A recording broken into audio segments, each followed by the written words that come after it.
Bon, merci beaucoup. On va entamer cette dernière séance de ce magnifique congrès.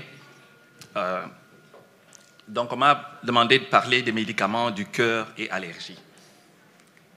Je ne sais pas si je peux avoir mes diapos.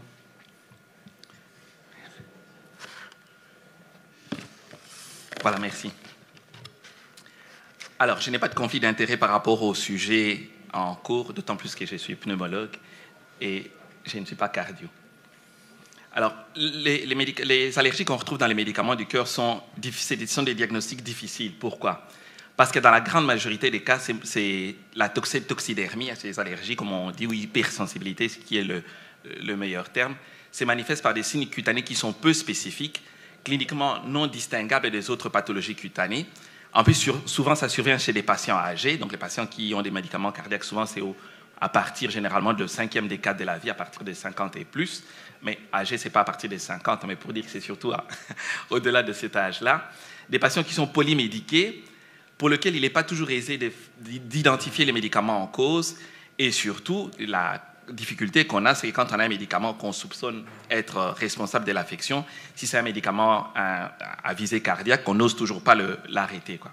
Et alors, souvent, comme je disais, c'est des manifestations cutanées. Parfois, on peut avoir une atteinte muqueuse. Juste en préambule, je voulais signaler que près de 90% des toxidermies qu'on a avec les médicaments cardiaques sont bénignes. Donc, je vais les détailler tout à l'heure. Ça se manifeste souvent sous forme d'exanthème maculopapuleux, parfois des urticaires, de prurites ou une photosensibilité. La majorité de ces réactions sont idiosyncrasiques, aiguës, imprévisibles. Ils surviennent souvent indépendamment de la dose que la personne prend. Et il y a parfois une synergie ou une coexistence entre les manifestations cutanées qu'on observe et des effets indésirables pharmacologiques qu'on observe. Les formes sévères comme la pustulose exanthématique aiguë généralisée, le Drey syndrome, sont des formes vraiment rares, surtout avec les médicaments cardiaques, ils sont vraiment très, très rares. Hein. On parle de 1 cas sur 10 000 à 1 cas sur 1 million, ce qui fait qu'au vu de cette faible incidence, il n'est pas évident, pas aisé de faire le diagnostic ou de dépister, de débusquer ces affections-là dans les médicaments quand on les met sur le marché. Généralement, donc, on incite souvent à notifier de manière plus systématique aux instances pharmacologiques, des pharmacovigilances, ces affections-là. Alors, une notion sûrement, comme j'ai vu qu'il y avait une session de médicaments, une notion qu'on utilise, dont on doit toujours avoir en tête également, c'est le degré d'imputabilité du médicament sur base des critères chronologiques et sémiologiques. Parce que vous savez, souvent, beaucoup de patients, dès qu'on leur donne un médicament, ils vont me dire « Ah, docteur, depuis que vous m'avez mis sous tel médicament, j'ai eu une rougeur. » Donc, il faut être sûr que c'est bien le médicament qu'on a rajouté ou que le patient prend qui est en cause de l'affection. Donc, il faut j'ai un degré d'imputabilité chronologique qui comprend les délais évocateurs ou l'évolution après l'arrêt du traitement, voire la récidive de la toxidermie après réintroduction, généralement accidentelle. Il y a également les degrés d'imputabilité sémiologique, qui comprend une clinique compatible, une identification d'éventuels facteurs favorisants, par exemple en même temps qu'une virose, des antécédents de toxidermie, ou alors quand on a exclu tous les diagnostics et que c'est le diagnostic d'exclusion qui reste, c'est le médicament en cause. Généralement, les données de la littérature et les connaissances des médicaments les plus fréquemment responsables de ces affections peuvent nous aider pour pouvoir identifier les médicaments. Et alors, on a toute une série donc, dans les affections, surtout cutanées comme ici, hein, on a des éléments pour nous orienter. Hein. On sait par exemple qu'une urticaire ou un œdème de Coing, ça peut arriver dans les minutes ou dans les heures. L'exanthème maculopapuleux, c'est presque dans 4 à 4 jours. Le pustulose exanthématique aiguë généralisée, c'est moins de 4 jours. Et ça, c'est vraiment très rare dans les médicaments cardiaques. Hein. Le Lyell ou l'érythème pigmenté fixe, c'est vraiment extrêmement rare. Alors, donc, je vais les détailler presque un à un. Comme urticaire et angioedème, quels médicaments on retrouve généralement? Donc, soit c'est un urticaire qui arrive rapidement, ça on peut retrouver souvent, ce qui donne ce type d'affection, c'est parfois l'aspirine. Il y a des cas décrits avec la dopamine. Ici, c'est la conséquence d'une anaphylaxie avec un délai de survenue rapide, ou alors on a plutôt des phénomènes anaphylactoïdes, c'est-à-dire qui surviennent plusieurs temps après, un délai plus long, jusqu'à 8 jours entre la première prise du médicament et l'accident cutané. Parfois même, ça peut survenir plusieurs mois après. Et les deux classes de médicaments qui donnent beaucoup d'angioedème, c'est surtout les IEC, donc les inhibiteurs d'enzymes de conversion, ainsi que les sartans. Les USC, donc les enzymes de conversion, c'est surtout un édème du visage, muqueuse, des extrémités ou des viscères. Ça survient par poussée, ils peuvent régresser spontanément. Parfois, ça peut aller jusqu'à une détresse respiratoire. Et idéalement, on recommande que le médicament doit être arrêté définitivement parce que parfois, on peut avoir un risque vital. Mais généralement, le risque vital est très faible. Donc, la survenue du risque vital est très faible. Mais vu même le risque minime qu'il y a, généralement, on recommande d'arrêter cela définitivement. Les sartans peuvent donner la même chose. Et alors, ce que j'ai découvert en faisant le topo, qu'on estime à près 30% des réactions croisées entre les IEC et les sartans. Donc, quand on retire un IEC, ce n'est pas, je veux dire, c'est pas banal de réintroduire tout simplement un sartan. Il faut avoir en tête que ça peut avoir des réactions croisées dans un tiers de cas. Voilà une urticaire aiguë médicamenteuse qu'on peut observer qui apparaît rapidement, ou alors on peut avoir un angioédème, comme vous voyez, ça peut être plutôt un édème de tissu mou au niveau du bras ou parfois au niveau de la lèvre avec l'angioédème de la langue, et parfois ça peut être grave jusqu'à aller jusqu'aux soins intensifs. L'autre affection qu'on retrouve fréquemment, ce sont les exanthèmes maculopapuleux. Ça, c'est vraiment une affection qu'on retrouve très, très fréquente avec les médicaments. D'étiologie peu précise, l'origine médicamenteuse est une cause parmi tant d'autres parce que le patient développe une éruption. Donc, il faut vraiment faire la part des choses pour distinguer de manière précise et être certain que c'est le médicament qui est en cause. Ça disparaît progressivement, assez rapidement après l'arrêt de la médication. On peut éventuellement faire un bilan cutané, ça c'est au dermato ou à l'allergologue spécialisé en médicaments qui le fait. Et quels sont les médicaments qui sont incriminés? Généralement, on peut avoir les bêta-bloquants, mais les bêta-bloquants donnent surtout des éruptions psoriasiformes ou alors ça acutise un psoriasis. Mais ça peut également donner des exanthèmes maculopapuleux, mais c'est surtout ça acutise des psoriasis, en fait. Alors, il est intéressant de constater que tous les bêta-bloquants peuvent être incriminés. Mais quand on remplace le bêta-bloquant responsable par un autre, ça n'entraîne pas systématiquement la reprise du phénomène cutané. Donc, c'est à savoir. Ce n'est pas parce qu'on change de bêta-bloquant que le patient va faire la même chose. Les IEC et les sartans peuvent également donner un exanthème maculopapuleux, plutôt des éruptions eczématiformes, plus rarement psoriasiformes ou des érythrodermies par mécanisme soit immunologique ou pharmacologique. Alors, le remplacement d'un IEC par un autre IEC ou un autre sartan peut être bien toléré ou le patient peut refaire malheureusement l'affection. Alors, on le voit ici, on peut avoir une toxidermie, comme on dit, morbilliforme.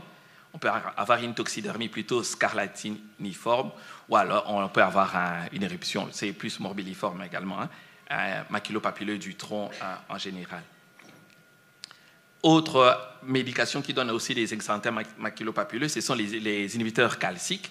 Ils donnent plutôt des éruptions eczématiformes. Ça, j'ai déjà remarqué quand les dermatologues, quand on les appelle chez nous parce qu'on a une patiente, petite mamie de 80 ans, autre qui a de l'eczéma, souvent ils checkent pour voir s'il ne prend pas des inhibiteurs calciques parce qu'apparemment c'est quand même relativement assez fréquent. Les héparines, dont les HBPM, peuvent également donner des exanthèmes maculopapuleux, mais c'est surtout sous forme de placards eczématiformes sur le site d'injection. Et parfois, ça peut être également à distance du site, avec des exanthèmes beaucoup plus généralisés. Mais bien souvent, c'est sur le site d'injection. Et alors, les statines également peuvent donner cela.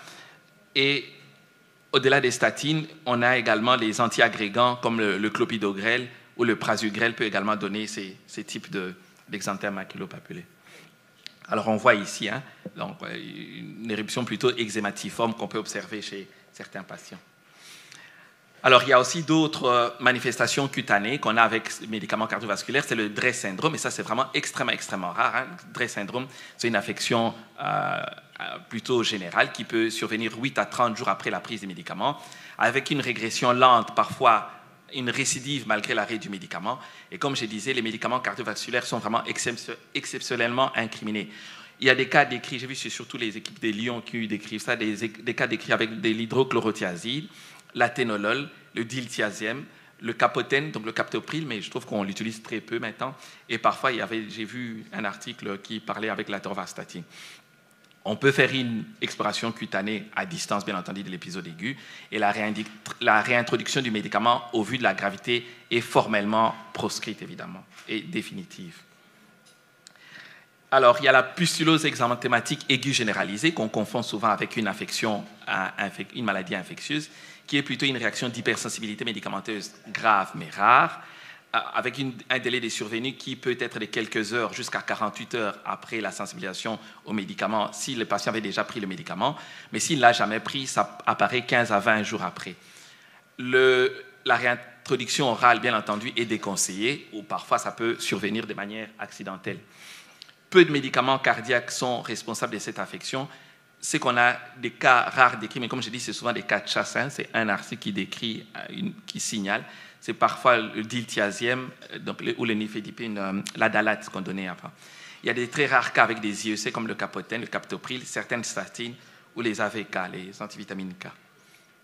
Voilà une manifestation de pustulose exanthématique aiguë généralisée qu'on confond parfois à une infection, maladie infectieuse, ou alors un cas beaucoup plus localisé, plus sévère. Alors, il y a également des cas de phototoxicité, de photosensibilité. Il y a des cas de lupus érythémateux ou de dermatomyosite. En phototoxicité, je pense que le professeur Ismaili en a parlé ce matin. Souvent, les patients ont une sensibilisation sur les zones qui sont exposées au soleil. Ça survient parfois dès le premier contact, soit à des doses élevées du médicament, ou lorsqu'on reprend le médicament, après l'avoir arrêté, on a cette éruption cutanée, surtout quand on est exposé. Dans les médicaments qui sont fortement, donc chez qui on retrouve souvent, c'est les diurétiques, les fibrates. Alors la cordarone, il y a une forme de phototoxicité, mais c'est surtout une pigmentation gris-bleutée. Ça, moi, je le vois encore très fréquemment chez les patients âgés qui prennent leur cordarone depuis de longue date. Souvent associé à une exposition au soleil, entre guillemets, et ça apparaît après une longue exposition, 12 à 18 mois, et ça correspond surtout à des dépôts de lipofuscine. D'ailleurs, ils ont souvent cet teint bleuâtre qu'on voit souvent, qu'on observe. Mais cette manifestation, elle est moins fréquente maintenant, parce qu'actuellement, avec les doses, maintenant, ils ne prennent plus la cordarone tout le temps. Maintenant, on leur donne 5 jours sur 7. Donc, on a moins cette manifestation cutanée. Vous avez peut-être probablement déjà eu dans vos patients.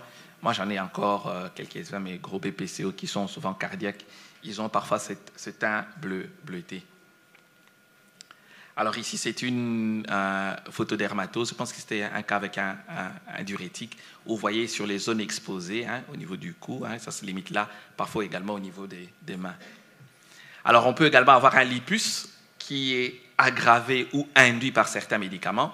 Mais les médicaments cardiaques sont très peu incriminés également dans ce contexte-là, dans cette affection-là.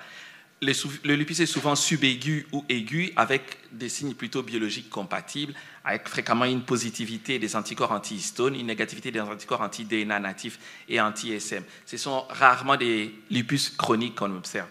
Ces signes apparaissent 2 à 3 mois après le début du traitement. Et alors, ce qui est important de noter, c'est que ce n'est pas parce qu'un médicament est possiblement inducteur de lupus qu'il est contre-indiqué chez un patient qui a un lupus érythémateux. Donc, on peut toujours le donner. Ce n'est pas pour autant qu'il faut, s'il en a besoin, bien entendu, qu'il faut ne pas le lui donner. Alors, voilà une forme de lupus au niveau de la joue, la forme classique qu'on connaît. Les médicaments les plus inducteurs cardiovasculaires, c'est l'hydralazine, le procaïnamide, les quinidine, les thiazidiques, rarement les anticalciques, les IEC, les bêta-bloquants qui peuvent également être responsables. Alors, on a également les dermatomyosites. Ça, c'est souvent les statines qui occasionnent ça, avec un délai d'apparition entre la maladie et la prise de statine qui peut être très long. Parfois, les patients ont le médicament déjà de longue date. Et ça aussi, ce n'est pas toujours évident de faire la part des choses, surtout s'il prend le traitement déjà de longue date pour mettre ça en exergue. Alors, généralement, quand on arrête le médicament, la maladie régresse progressivement. Vous voyez des cas de dermatomyosite comme on le voit ici. Alors, on peut également avoir un pemphigus bulleux. On peut avoir un pemphigus. On constate souvent que le pemphigus induit à l'aspect d'un pemphigus superficiel. Ce n'est pas une forme sévère. C'est surtout à l'anamnèse qu'on fait la part des choses. Il y a 2 groupes de médicaments dans les IEC qui peuvent occasionner ça. Par exemple, ils disent que les médicaments à fort potentiel pour donner un pemphigus, c'est surtout les médicaments qui ont un groupe thiol. Le groupe thiol, c'est le groupe entre le sulfure et l'hydrogène, comme le capotène, et les médicaments qui n'ont pas le groupe thiol, comme l'énalapril. Il peut vous donner un pemphigus aigu.